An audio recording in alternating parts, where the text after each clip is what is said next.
তো হ্যাঁ guys, welcome back. তো কেমন আছো? আশা করি ভালো আছো। তো সামনেই দুর্গা পুজো, ভাবলাম একটু রানিং মানিং করি, একটু ফিটফাট হতে হবে। একটা বন্ধু আসার কথা ছিল, ভাঙাটা এলোই না গো। ওকে ফোন করে ঘুরে মানে আলা সেই রাত 3টে থেকে ফোন করছি 4টে অবধি, 1 ঘন্টা ফোন করে গেছি। ভাঙাটা কোনো ফোনের কোনো রিপ্লাই নেই। তো আমি চলে এলাম রানিং করতে, আর গ্রাউন্ডে আজকে কেউ নেই গো, পালা আমি একাই বসে আছি। তো একটু রানিং মানিং করি, ফিটফাট তো হতেই হবে, সামনে দুর্গা পুজো যেখানে বুঝতেই পারছো। তো আর কেনাকাটাও করতে হবে, সব কিছু করতে হবে। তো আগে ফিট হতে হবে নিজেকে, বডি ফডি বানাতে হবে। রোগা বোগা হয়ে গেছি সব, কি আর বলবো বল। তো যাই হোক, প্রথমে স্ট্রেচিং তো করতেই হবে, নাহলে পায়ের গান মারা যাবে। আর কি বলা যাবে, হালকা ফুলকা স্ট্রেচিং তো করা উচিতই।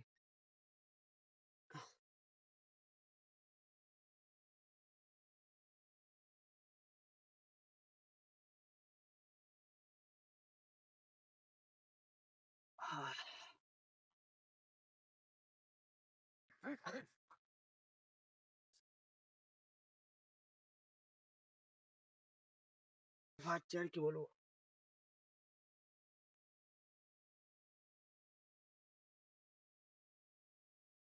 উফ, কিচ্ছু বলার নেই, এত গাত পা ব্যথা, তাকিয়ে বিষ হয়ে আছে।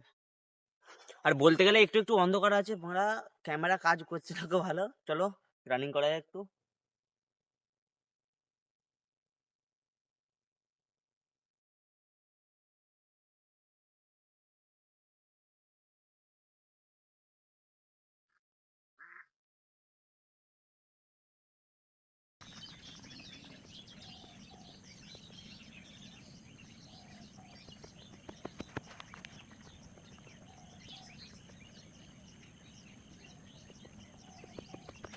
তো গাইস, এই মতো রানিং শেষ হলো, আর ভাড়া কুকুরের মতন হাঁপাচ্ছি বাল।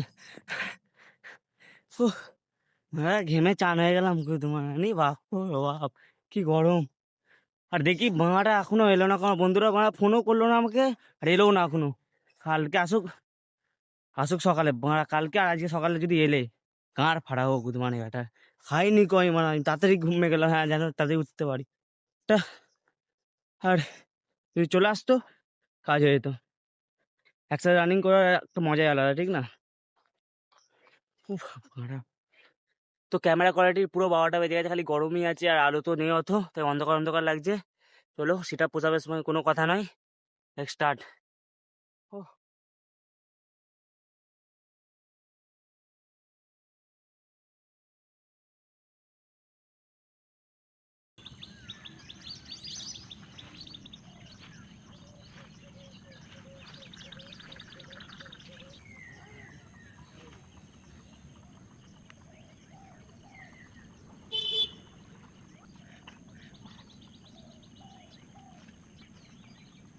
তো আমি পাল্টাই রাতের বেলা ফোন করলাম যে ভাই তুই আসবি মাঠে রানিং করতে, কারণ সামনে দুর্গাপুজো তো আসছি, বুঝতে পারছিস, একটু রানিং ওয়ানিং করতে হবে।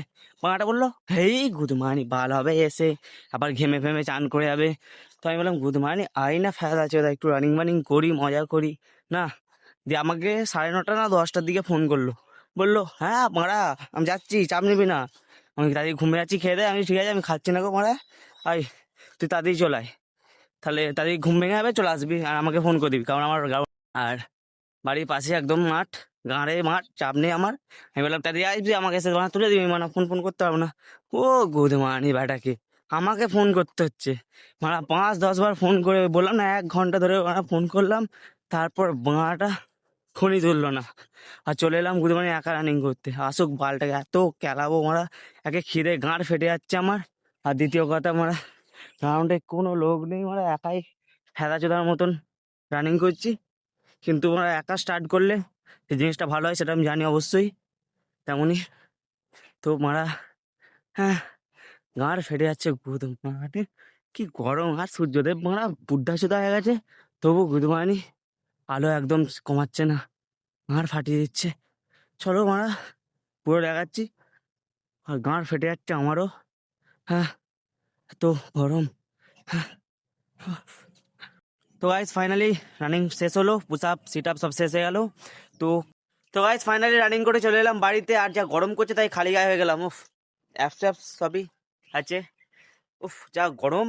দাঁত ফাত মাজি, তারপর দেখা যাবে কি খাওয়া দাওয়া বানিয়েছে বাড়িতে। আর তো গাইস তোমরা ভিডিওটা কোথা থেকে দেখছো অবশ্যই কমেন্টে জানাবে, তো আমিও জানতে পারবো যে আমার ভিডিও কারা কারা দেখছে। যে এখন খাবো কি খাবার দাবার বানিয়েছি জানি না কো, যে এখন পেট ভরে খাবো, প্রচুর রানিং করেছি আর হাঁপ পেয়েছি প্রচুর। তো দেখা হচ্ছে আবার কাল নেক্সট ভিডিওয়, চলো টাটা।